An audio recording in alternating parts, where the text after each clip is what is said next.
This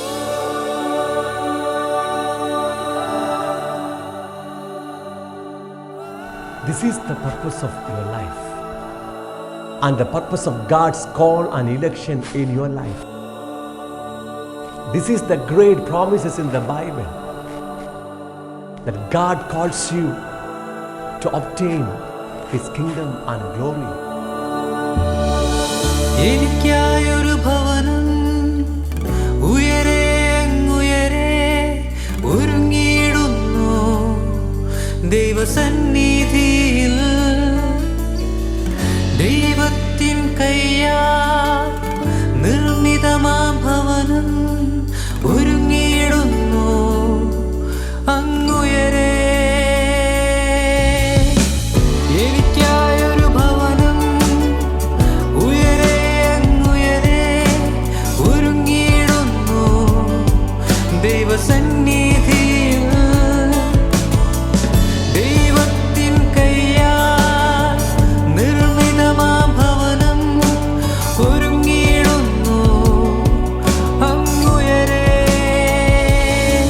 പതിനായിരങ്ങളിൽ സുന്ദരനെ ഞാൻ കാണുമേ തേജോമയനാമൻ പിതാവിനെ ഞാൻ കാണുമേ പതിനായിരങ്ങളിൽ സുന്ദരനെ ഞാൻ കാണുമേ തേജോമയനാമൻ പിതാവിനെ ഞാൻ കാണുമേ.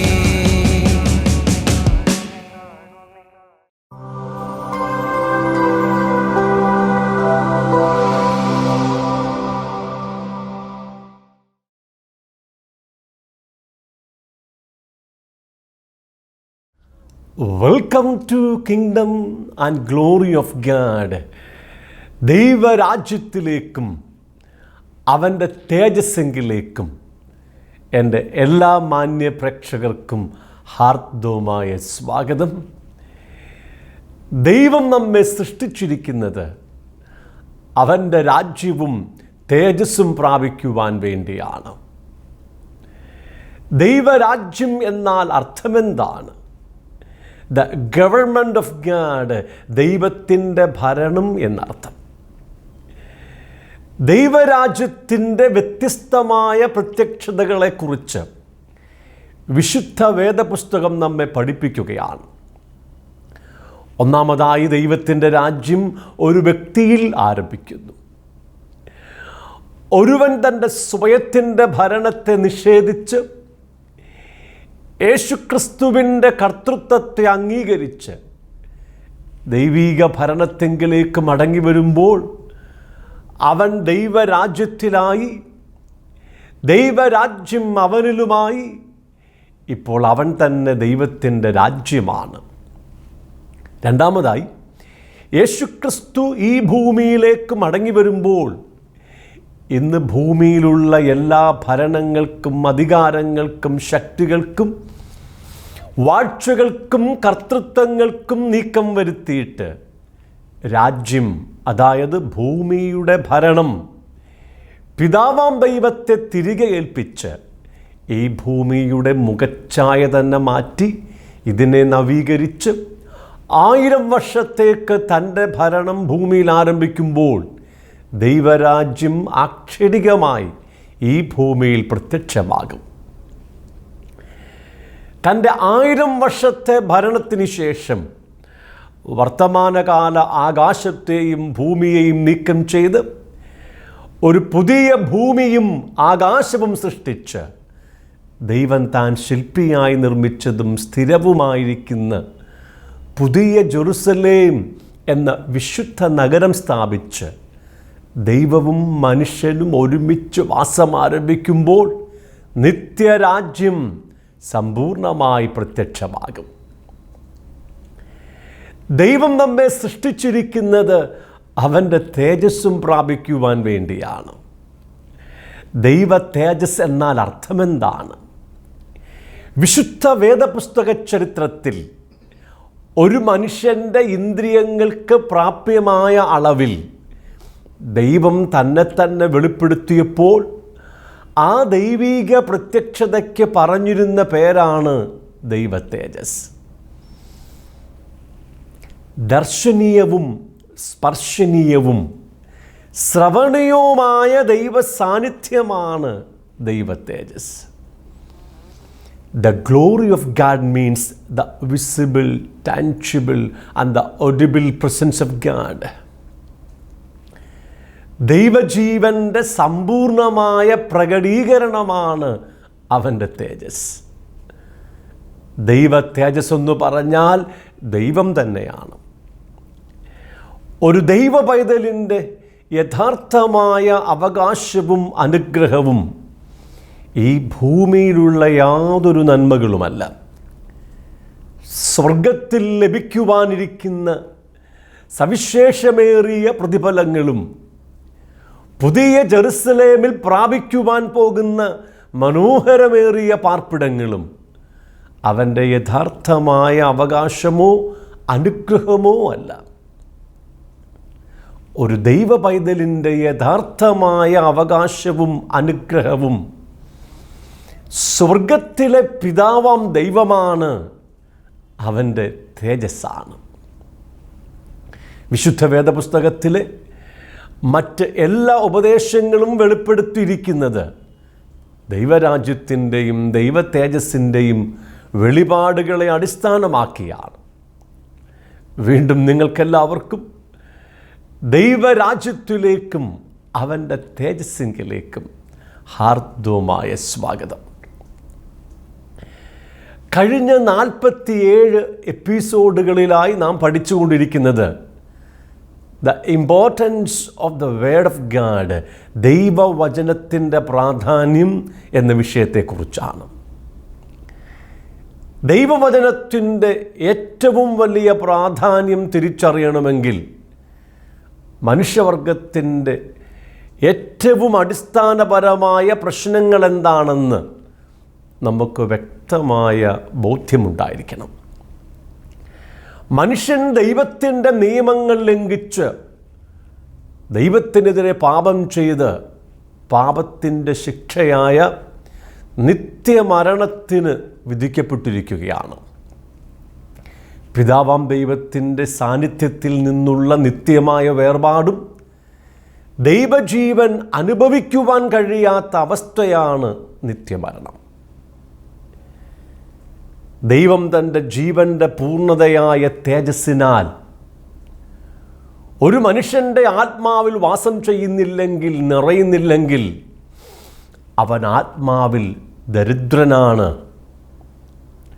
ദൈവം തൻ്റെ ജീവൻ്റെ പൂർണ്ണതയായ തേജസ്സിനാൽ ഒരു മനുഷ്യൻ്റെ പ്രാണനിൽ, ഹൃദയത്തിൽ നിറയുന്നില്ലെങ്കിൽ അവൻ്റെ ഹൃദയത്തിൽ തകർച്ചകളുണ്ട്, മുറിവുകളുണ്ട്, ഭയം, ദുഃഖം, നിരാശ തുടങ്ങിയ സകലവിധ നിഷേധാത്മകമായ വികാരങ്ങളാലും അവൻ്റെ ഹൃദയം നിറഞ്ഞിരിക്കും. ദൈവം തൻ്റെ ജീവൻ്റെ പൂർണ്ണതയായ തേജസ്സിനാൽ ഒരു മനുഷ്യൻ്റെ ശരീരത്തിൽ വാസം ചെയ്യുന്നില്ലെങ്കിൽ അവൻ്റെ ശരീരത്തിൽ ദ്രവത്വമുണ്ട്, രോഗമുണ്ട്, മരണമുണ്ട്. ദൈവം തൻ്റെ ഏകജാതനായ പുത്രൻ യേശുക്രിസ്തുവിനെ മനുഷ്യവർഗത്തിൻ്റെ പകരക്കാരനായ ഭൂമിയിലേക്ക് അയച്ച് അവൻ്റെ ക്രൂശ് മരണം മുഖാന്തരം മനുഷ്യവർഗത്തിൻ്റെ പാപങ്ങൾക്ക് പരിഹാരം വരുത്തി പാപത്തിൻ്റെ ശമ്പളമായ നിത്യമരണത്തിൽ നിന്ന് മനുഷ്യനെ രക്ഷിച്ച് തൻ്റെ ജീവൻ, തൻ്റെ ആത്മാവ് അവർക്ക് ദാനമായി കൊടുത്തിരിക്കുകയാണ്. ഇപ്പോൾ യേശുവിനെ സ്വീകരിക്കുന്ന ഒരു വ്യക്തിയിലേക്ക് ദൈവത്തിൻ്റെ ആത്മാവും ജീവനും പ്രവേശിച്ച് അവനെ ദൈവത്തിൽ നിന്നും ജനിപ്പിച്ച് ദൈവത്തിൻ്റെ മകനാക്കി തീർക്കുകയാണ്. ഇനി ഓരോ നിമിഷവും ജീവൻ്റെ സമൃദ്ധിയിലേക്ക് അവനൊരു വളർച്ചയുണ്ട്. എങ്ങനെയാണ് ജീവൻ്റെ സമൃദ്ധിയിലേക്ക് വളരുന്നത്? യേശുക്രിസ്തു പറഞ്ഞു, ഞാൻ നിങ്ങളോട് സംസാരിച്ചിരിക്കുന്ന വചനങ്ങൾ ആത്മാവും ജീവനുമാണ്. ഓരോ വിശുദ്ധ തിരുവെഴുത്തുകളും ദൈവജീവനാലും ആത്മാവാലും നിറയ്ക്കപ്പെട്ടിരിക്കുകയാണ്. വചനം ഒരുവൻ്റെ അകത്ത് വന്നു കഴിയുമ്പോൾ വചനം ജീവനായി മാറ്റപ്പെടുന്നു, ആത്മാവായിത്തീരുന്നു. വിശുദ്ധ വേദപുസ്തകം വായിക്കുന്നതും കേൾക്കുന്നതും പഠിപ്പിക്കുന്നതും ജീവൻ പ്രാപിച്ച് ജീവൻ്റെ സമൃദ്ധിയിലേക്ക് വളരുവാൻ വേണ്ടിയാണ്. ഏദൻ തോട്ടത്തിൽ ആദമിൻ്റെ മുമ്പാകെ ജീവൻ നൽകുന്ന വൃക്ഷവും ജ്ഞാനം നൽകുന്ന വൃക്ഷവും ഉണ്ടായിരുന്നു. എന്നാൽ ആദം ജീവനെ ത്യജിച്ച് ജ്ഞാനത്തെ തിരഞ്ഞെടുത്തു. ഇന്നും വിശുദ്ധ വേദപുസ്തകം തുറക്കുമ്പോൾ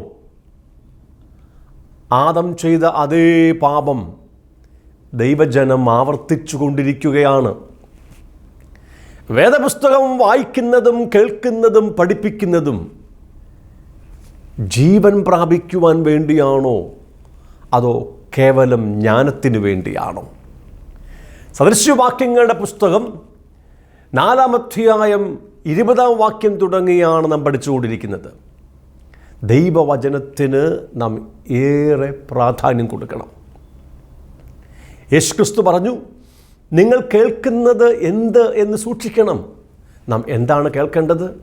ജീവൻ്റെ സമൃദ്ധിയിലേക്ക്, ആത്മാവിൻ്റെ നിറവിലേക്ക് നമ്മെ വളർത്തിയെടുക്കുന്ന, ക്രിസ്തു എന്ന തലയോളം സകലത്തിലും നമ്മെ വളർത്തിയെടുക്കുന്ന, ക്രിസ്തുവിൻ്റെ സമ്പൂർണതയായ പ്രായത്തിൻ്റെ അളവ് പ്രാപിക്കുവോളം നമ്മെ വളർത്തിയെടുക്കുന്ന, തികഞ്ഞ പുരുഷത്വത്തിലേക്ക് നമ്മെ വളർത്തിയെടുക്കുന്ന, ദൈവത്തിൻ്റെ എല്ലാ നിറവോളം നിറഞ്ഞു വരുവാൻ നമ്മെ സഹായിക്കുന്ന, മനസ്സ് പുതുക്കി രൂപാന്തരപ്പെടുവാൻ സഹായിക്കുന്ന, ആത്മാദേഹി ദേഹത്തിൻ്റെ സമ്പൂർണ്ണ വിശുദ്ധീകരണത്തിലേക്ക് നമ്മെ നയിക്കുന്ന, സ്വയത്തെ ത്യജിച്ച് ക്രൂശ് വഹിച്ച് കർത്താവിനെ അനുഗമിക്കുവാൻ നമ്മെ സഹായിക്കുന്ന, പാപത്തിൻ്റെ മീതെ, ജഡമോഹങ്ങളുടെ മീതെ, ലോകമോഹങ്ങളുടെ മീതെ,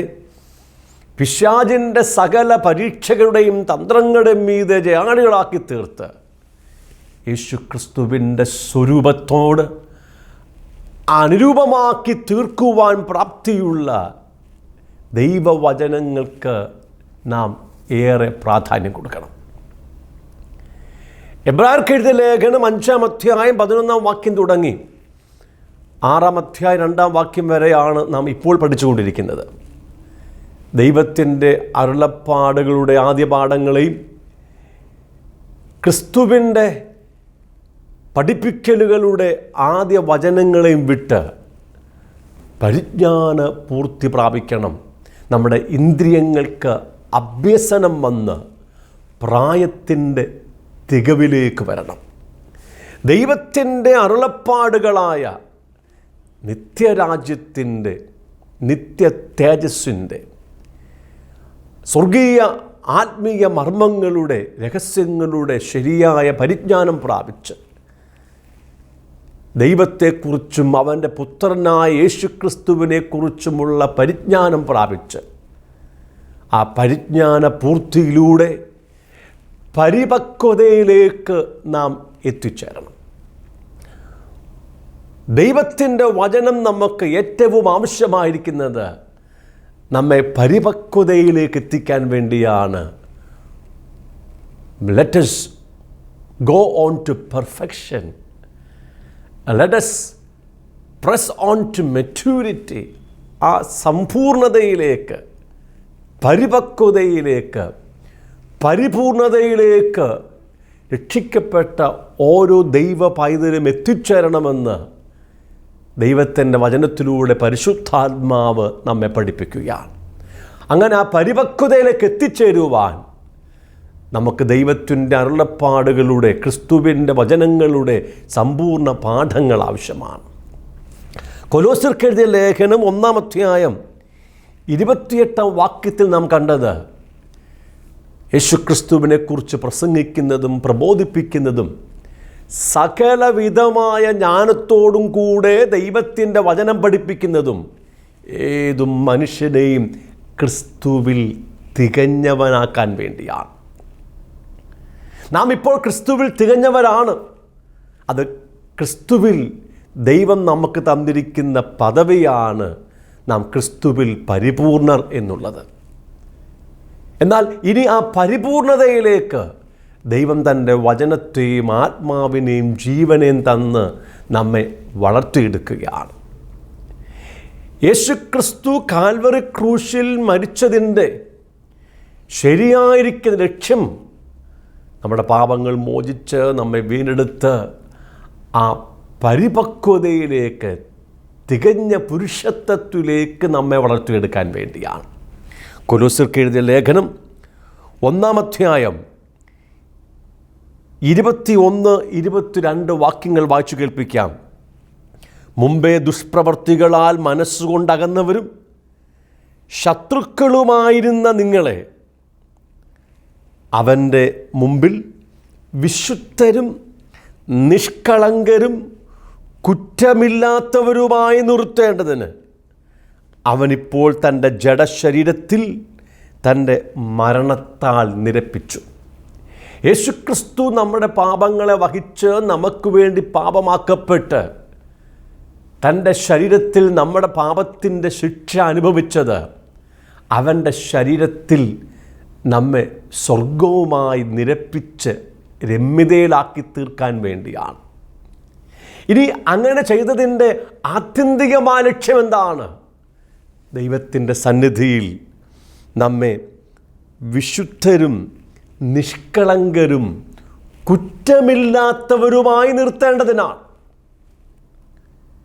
യേശുക്രിസ്തു നമുക്ക് വേണ്ടി മരിച്ചതിൻ്റെ ശരിയായ ലക്ഷ്യം ഇവിടെ പറയുന്നു. വിശുദ്ധരും നിഷ്കളങ്കരും കുറ്റമില്ലാത്തവരുമായി യേശു കർത്താവിനെ പോലെ നമ്മെ പരിപൂർണരാക്കി പിതാവാം ദൈവത്തിൻ്റെ സന്നിധിയിൽ നമ്മെ നിർത്തുവാൻ വേണ്ടിയാണ് അവൻ നമുക്ക് വേണ്ടി യാഗമായി തീർന്നത്. ഞാനും നിങ്ങളും യേശുവിനെ സ്വീകരിച്ചത് ഈ ഭൂമിയിലെ എന്തെങ്കിലും നന്മകൾ പ്രാപിക്കാൻ വേണ്ടിയല്ല. ഈ ഭൂമിയിലെ ഒരു അനുഗ്രഹവും വിടുതലും സൗഖ്യവും ഒന്നും പ്രാപിക്കാൻ വേണ്ടിയല്ല. സ്വർഗത്തിലെ പിതാവാം ദൈവത്തിന് തൻ്റെ ഏകജാതനായ പുത്രൻ യേശുക്രിസ്തുവിനെ പോലെ കുറവുകളില്ലാത്ത, കുറ്റങ്ങളില്ലാത്ത, കറയും ചുളുക്കവും വാട്ടവും മാലിന്യവുമില്ലാത്ത വിശുദ്ധരും നിഷ്കളങ്കരും പരിപൂർണരുമായ ഒരു കൂട്ടം പുത്രീപുത്രന്മാരെ വേണം. തൻ്റെ ഏകജാതനായ പുത്രൻ യേശുക്രിസ്തുവിനെ ഈ ഭൂമിയിൽ അവതരിപ്പിക്കുമ്പോൾ ദൈവത്തിന് പലവിധമായ ഉദ്ദേശ്യങ്ങളുണ്ട്.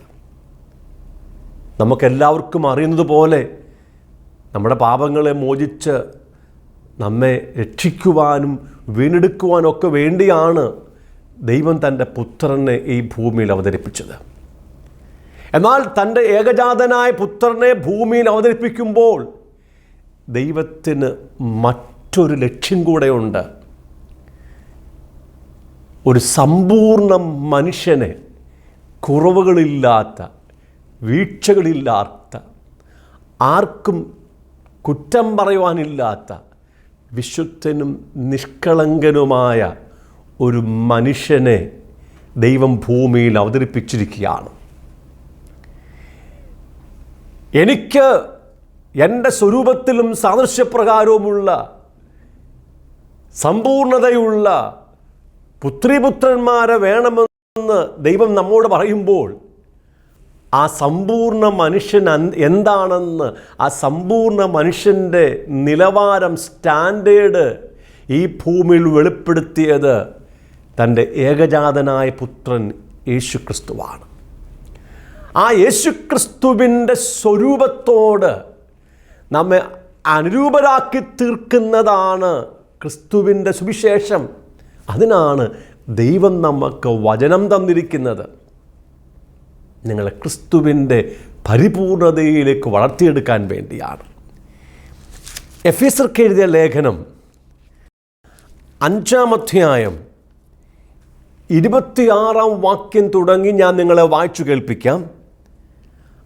അവൻ അവളെ വചനത്തോടുകൂടിയ ജലസ്നാനത്താൽ വെടിപ്പാക്കി വിശുദ്ധീകരിക്കേണ്ടതിനും കറ, ചുളുക്കം മുതലായതൊന്നുമില്ലാതെ സഭയെ ശുദ്ധയും നിഷ്കളങ്കയുമായി തനിക്ക് തന്നെ തേജസ്സോടെ മുൻനിർത്തേണ്ടതിനും തന്നെത്താൻ അവൾക്കു വേണ്ടി ഏൽപ്പിച്ചു കൊടുത്തു. യേശുക്രിസ്തുവിൻ്റെ ക്രൂശ് മരണത്തിൻ്റെ ശരിയായ ഉദ്ദേശ്യം പറഞ്ഞിരിക്കുകയാണ്. യേശുക്രിസ്തു സഭയെ രക്ഷിച്ചത് തൻ്റെ വചനം കൊടുത്ത് സഭയെ വെടിപ്പാക്കി വിശുദ്ധീകരിക്കാൻ വേണ്ടിയാണ്. നാം രക്ഷിക്കപ്പെട്ടെങ്കിലും നമ്മിൽ അനേകമായിരിക്കുന്ന കുറവുകൾ, അശുദ്ധികളുണ്ട്. പാപത്താലും ലോകത്താലും നമ്മുടെ അകത്തുണ്ടായ അനേക കറകളുണ്ട്. നമ്മുടെ അകത്ത് സംഭവിക്കുന്ന ദ്രവത്വത്തിൻ്റെ ഫലമായി ഉണ്ടാകുന്ന, അകത്ത് നടക്കുന്ന കുറവുകളുടെ ഫലമായി ഉണ്ടാകുന്ന ചുളുക്കങ്ങളുണ്ട്. ആ കറകളെയും ചുളുക്കങ്ങളെയും അശുദ്ധികളെയും എല്ലാം നീക്കം ചെയ്യുന്നത് തൻ്റെ വചനത്തിലൂടെയാണ്.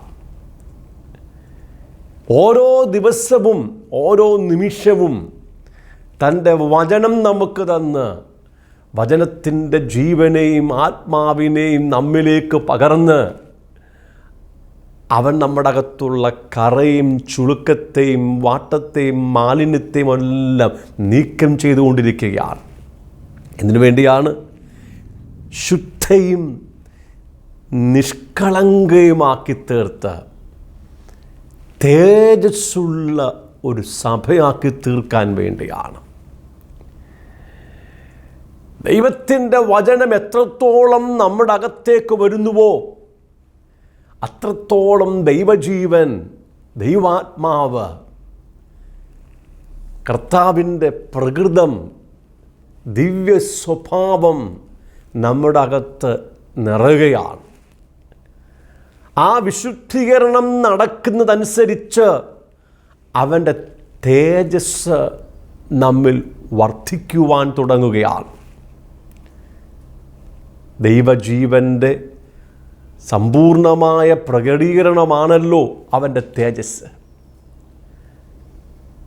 വചനം സ്വീകരിച്ച് എത്രത്തോളം വിശുദ്ധീകരണം പ്രാപിക്കുന്നുവോ അത്രത്തോളം ദൈവ തേജസ് നമ്മിൽ വർദ്ധിച്ചു കൊണ്ടിരിക്കുകയാണ്.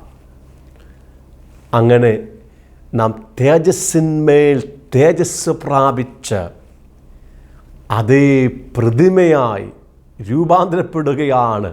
യേശുക്രിസ്തുവിൻ്റെ സ്വരൂപത്തോട് അനുരൂപമായി രൂപാന്തരപ്പെട്ടുകൊണ്ടിരിക്കുകയാണ്. പ്രിയമുള്ളവരെ, ദൈവത്തിൻ്റെ വചനത്തിന് നാം ഏറെ പ്രാധാന്യം കൊടുക്കേണ്ടത് വിശുദ്ധീകരിക്കപ്പെട്ട തേജസ് പ്രാപിച്ച് യേശുക്രിസ്തുവിനെ പോലെ ആയിത്തീരുവാൻ വേണ്ടിയാണ്.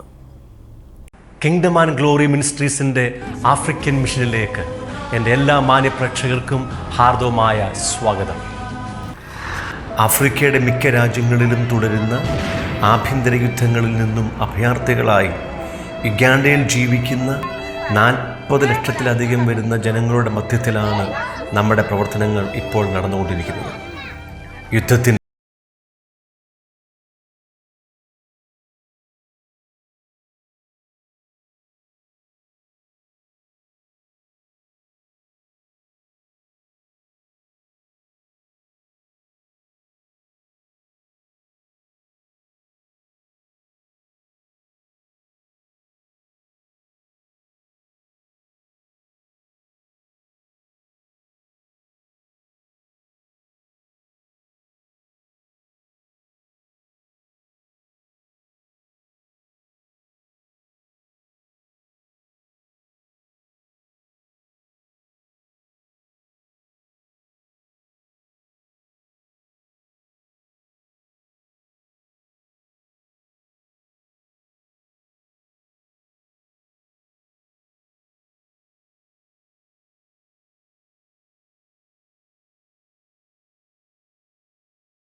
ായി ബൈബിൾ ട്രെയിനിങ് സെൻ്ററിൻ്റെ നിർമ്മാണ പ്രവർത്തനങ്ങൾ ഇവിടെ പുരോഗമിച്ചുകൊണ്ടിരിക്കുന്നു. അനാഥരും ശാരീരിക വൈകല്യങ്ങളുമുള്ള കുഞ്ഞുങ്ങൾക്ക് വേണ്ടി ഒരു ബോർഡിംഗ് സ്കൂൾ, ഒരു കുഴൽക്കിണർ നിർമ്മാണ യൂണിറ്റ്, മൊബൈൽ മെഡിക്കൽ യൂണിറ്റ് തുടങ്ങിയവ ആരംഭിക്കുവാനുള്ള ഒരുക്കത്തിലാണ് നമ്മൾ. ഈ ദൗത്യത്തിൽ നിങ്ങൾക്കും ഞങ്ങൾക്കൊപ്പം പങ്കുചേരുവാൻ അവസരമുണ്ട്. അനാഥരും വൈകല്യങ്ങൾക്ക് അടിമകളുമായ ഒന്നോ അതിലധികമോ കുഞ്ഞുങ്ങളെ നിങ്ങൾക്ക് സ്പോൺസർ ചെയ്യുവാൻ കഴിയും. ബോർവെൽ നിർമ്മാണ യൂണിറ്റിലും മൊബൈൽ മെഡിക്കൽ യൂണിറ്റിലും നിങ്ങൾക്ക് പങ്കാളിത്തം വഹിക്കുകയോ സ്പോൺസർ ചെയ്യുകയോ ചെയ്യാം. ഒന്നോ അതിലധികമോ സുവിശേഷകന്മാരെ സപ്പോർട്ട് ചെയ്യുവാൻ നിങ്ങൾക്ക് അവസരമുണ്ട്. നിങ്ങളൊരു സ്പെഷ്യൽ എഡ്യൂക്കേറ്ററോ മെഡിക്കൽ പ്രൊഫഷനുള്ള വ്യക്തിയാണെങ്കിൽ നിങ്ങളുടെ സഹായം ഇവർക്ക് അധികം ആവശ്യമുണ്ട്. ഈ ദൗത്യങ്ങൾക്ക് വേണ്ടി പ്രാർത്ഥിക്കുവാനും ഈ സ്ഥലം സന്ദർശിക്കുവാനും നിങ്ങൾക്ക് അവസരമുണ്ട്. നിങ്ങൾക്ക് സ്വന്തമായ ഒരു മിനിസ്ട്രി ഇവിടെ ആരംഭിക്കുവാൻ ആഗ്രഹമുണ്ടെങ്കിൽ ആവശ്യമായ എല്ലാ നിയമസഹായങ്ങളും ഞങ്ങളുടെ NGO നൽകുന്നതായിരിക്കും.